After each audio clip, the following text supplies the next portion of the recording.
Welcome to another great episode. We appreciate you being here. We have another great guest, Armida. Armida, tell us a little bit about yourself and what brings you to the industry. Well, when I sold my first house, I had a really great realtor.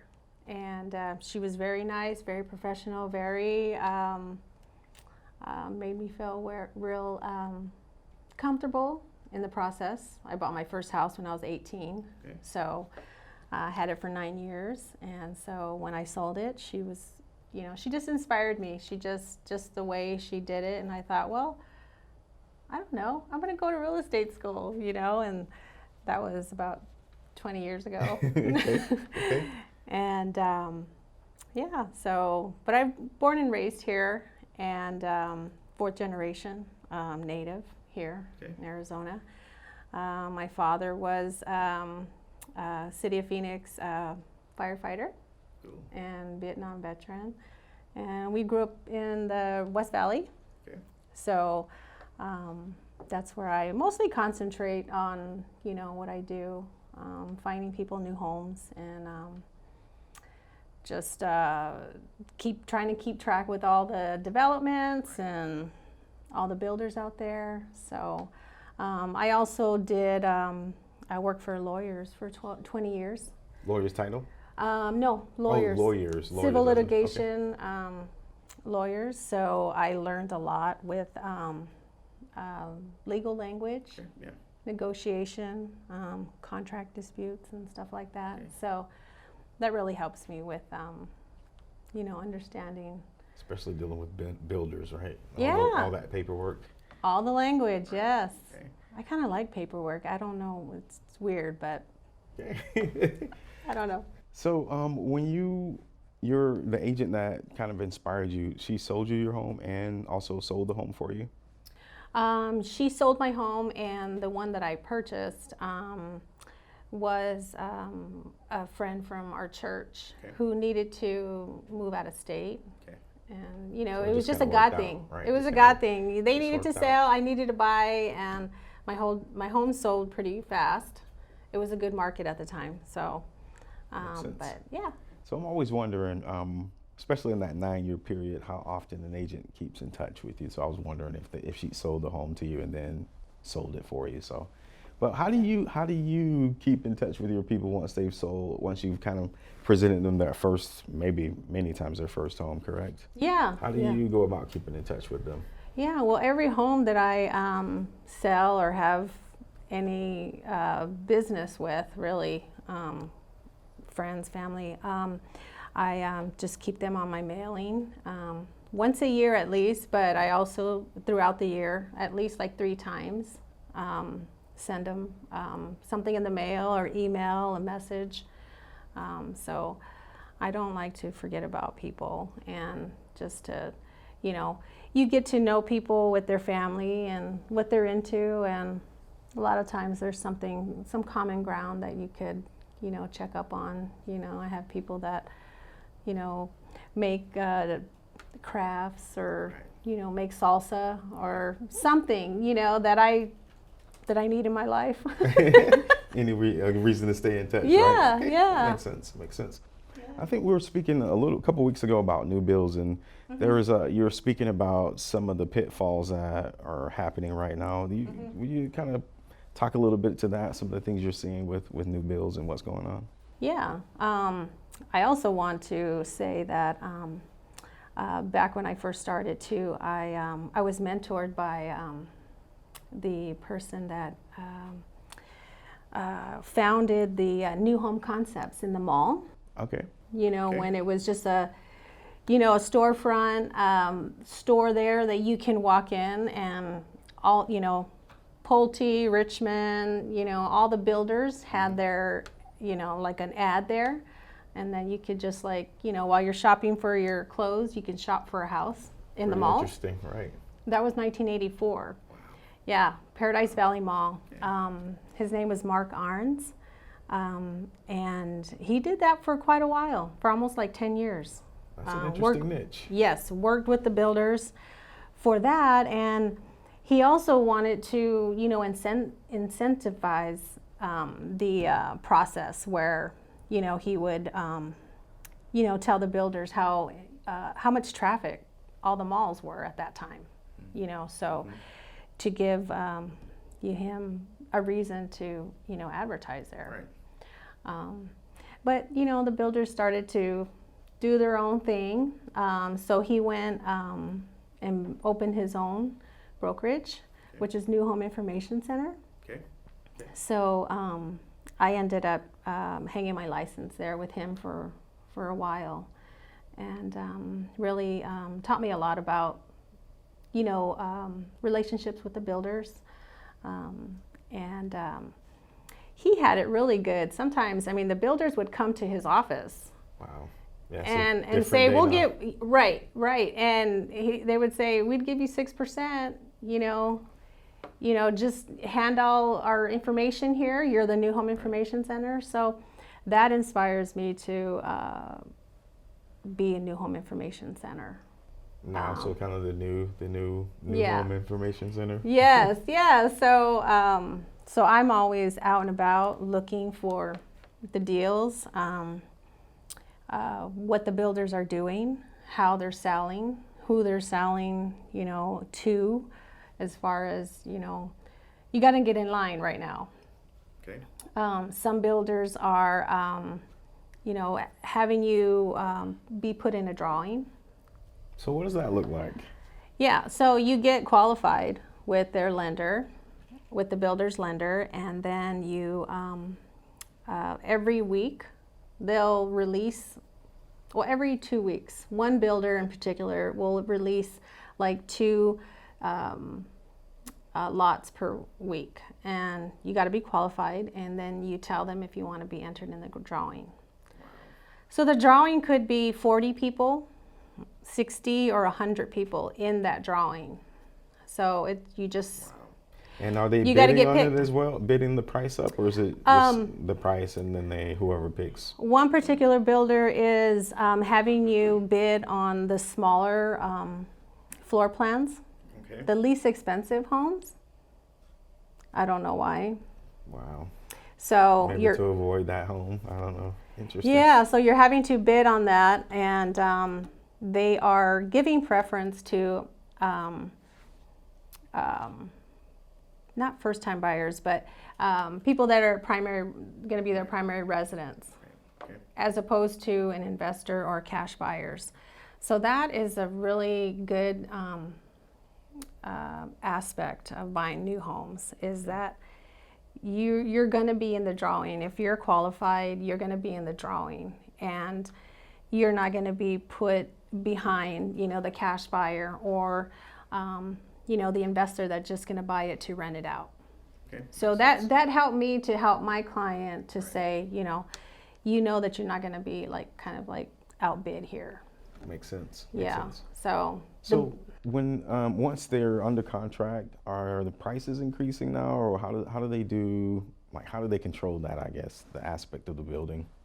right. Well, when you once you're qualified, once you do a contract on that price of that home, they've pretty much, some builders are speccing out. So they will add all their packages, their upgrades, and they've put it all in the price, including the lot premiums too, because that's another thing that some builders are doing. They are having you bid on the lot. Wow.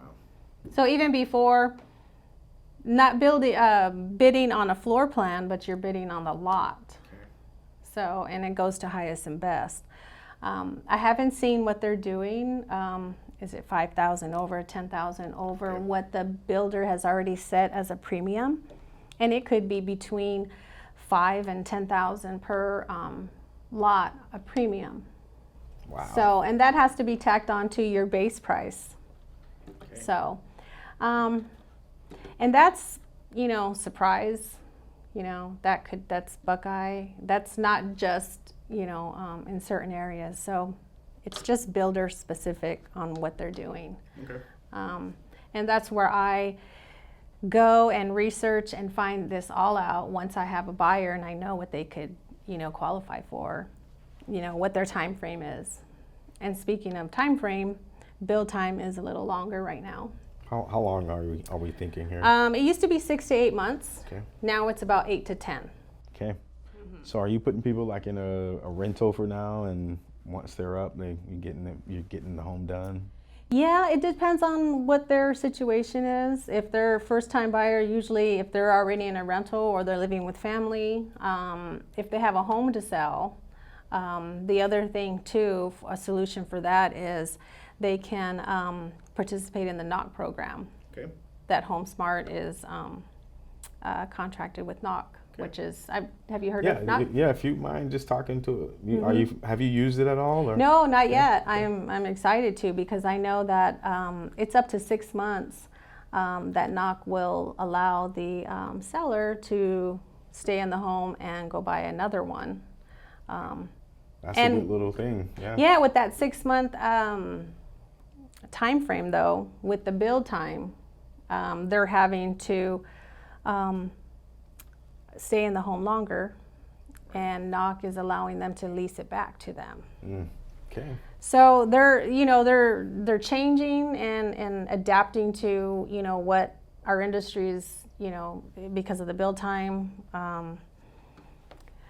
I don't know, the shortage of workers, the cost of labor, I don't know, all that stuff. I hear different things of why our prices are the way they are and why they're taking, the time that they're taking. So, but yeah, so. I appreciate that. Thank you. It's pretty informative and handy. So I think as a buyer, you don't want to be going around, jumping around to all these builders trying to figure out who's doing what and what has to offer. So it's great solution. Yeah. So tell me, when you're a little girl growing up in the valley, did you think that that's what you'd be doing, trying to find people homes, or what was your idea of a dream job? Yeah. I'm living the dream, Marlo. Okay, all right. So you did dream of this. No, that's funny. I always wanted to be a teacher. Okay. And I feel in a lot of ways it's education.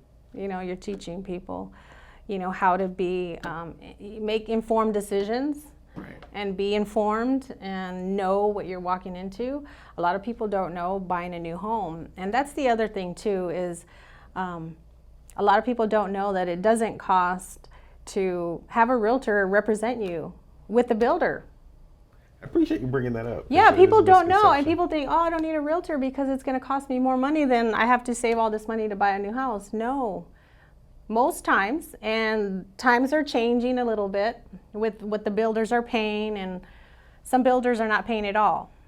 But we all know that, and it's not going to stop me from, allowing somebody to, connecting somebody to a home.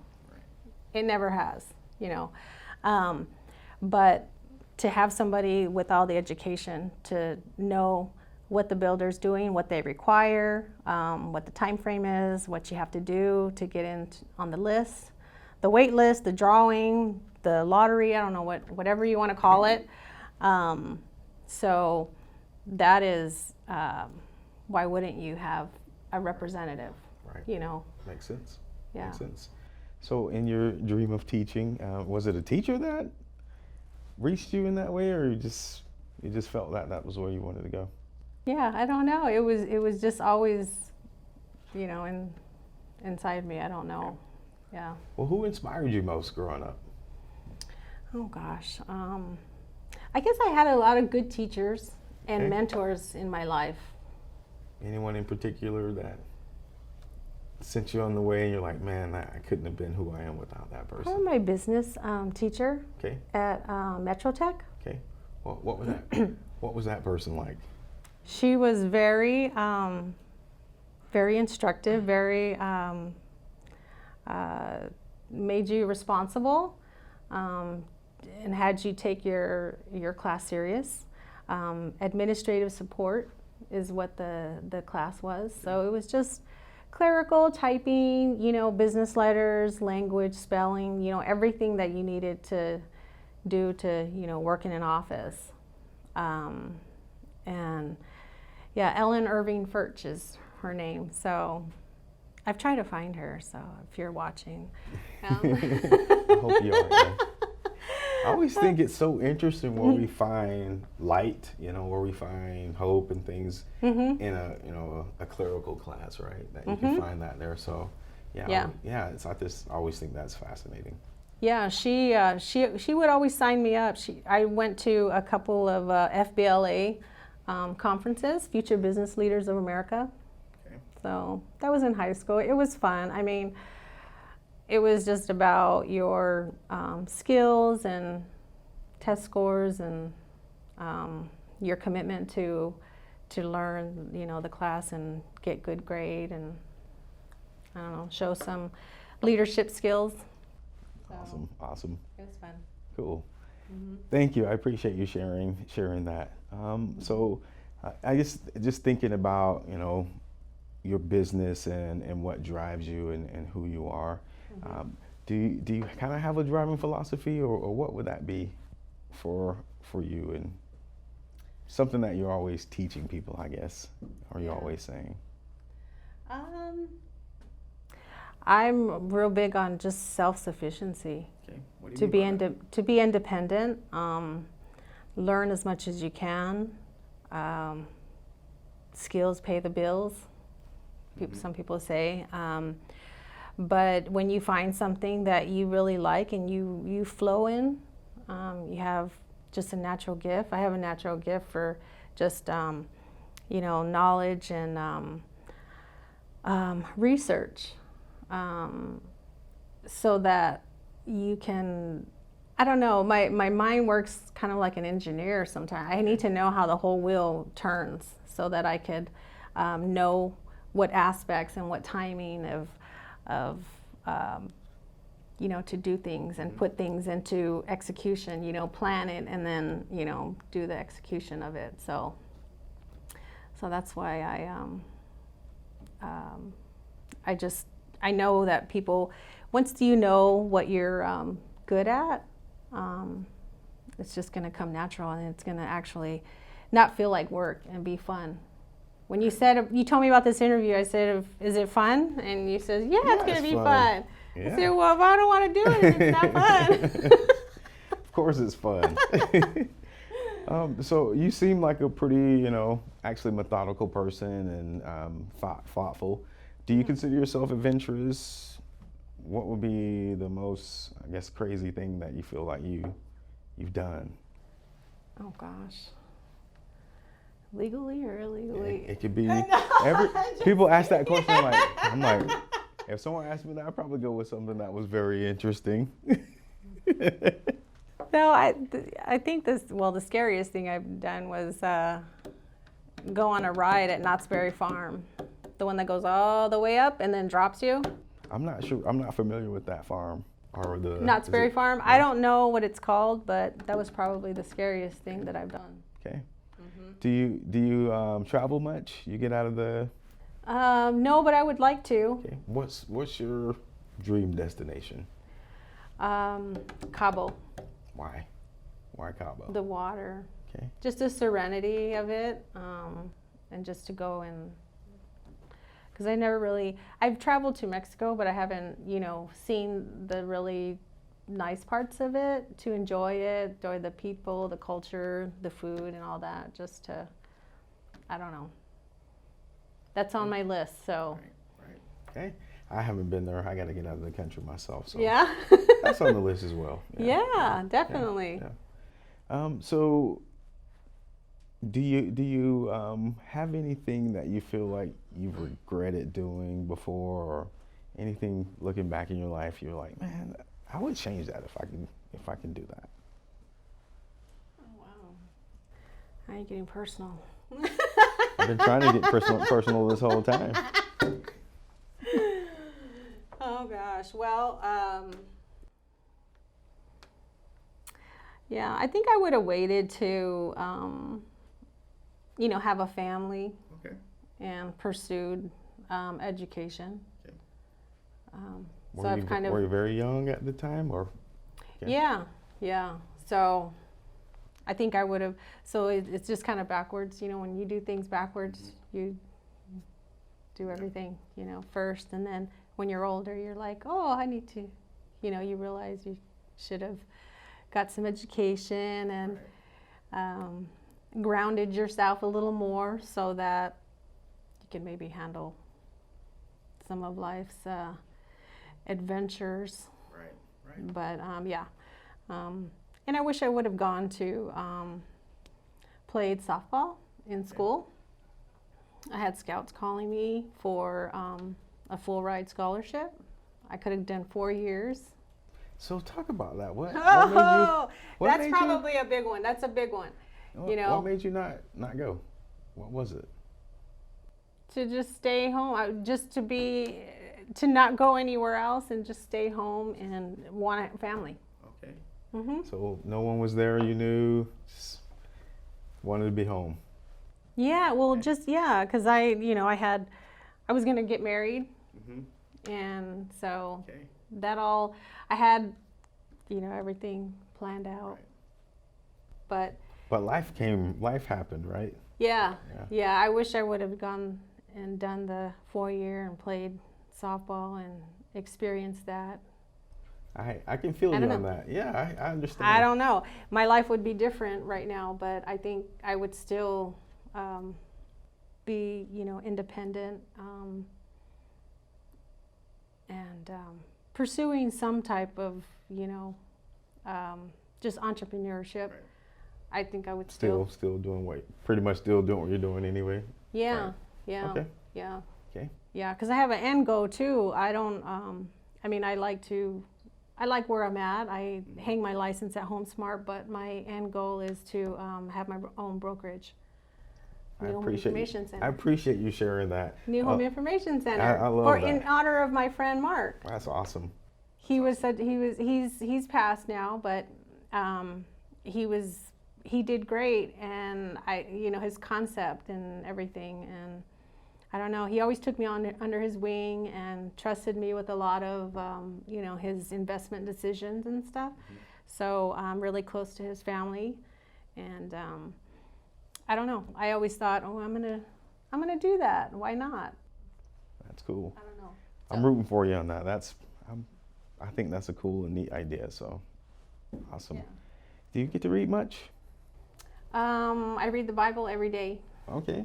That is probably the most. All right.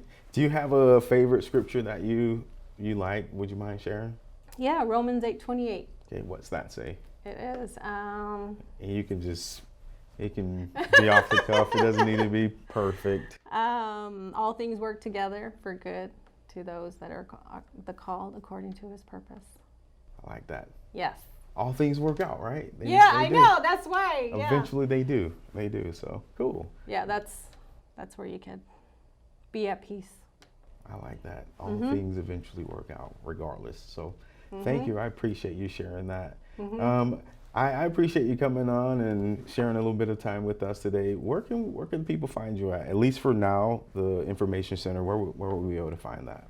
Well, I have a Facebook business page, and it's called New Home Information Centers. Okay. Yeah. So. Can we call you? Yes, 623-999-2244. All right, easy enough. Well, I appreciate you coming on, and it was fun for me. I hope it was fun for you. And yeah. just thank you. Appreciate it.